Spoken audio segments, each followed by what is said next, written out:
Jusqu'en 2011, les terres polluées de certains sites industriels étaient recyclées, puis réutilisées exclusivement sur leur site d'origine. Aujourd'hui, les sols dépollués peuvent être exploités dans toute la France.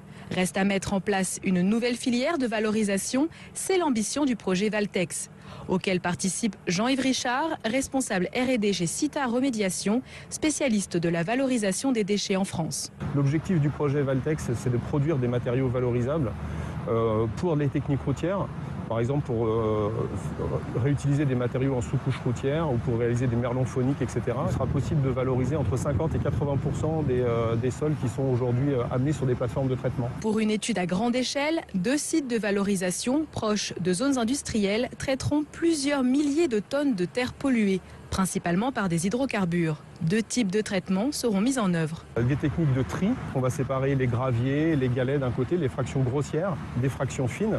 Donc on va de cette façon pouvoir récupérer une première partie du sol qui pourra être directement valorisable.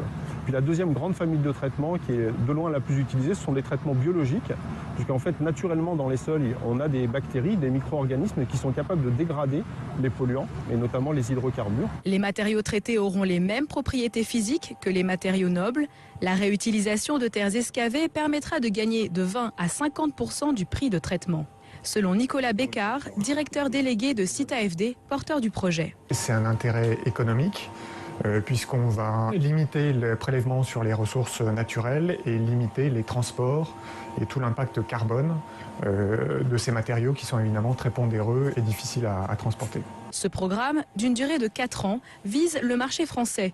Une fois validé, ce modèle économique et écologique pourrait être proposé à d'autres pays européens, tels la Suisse ou l'Italie.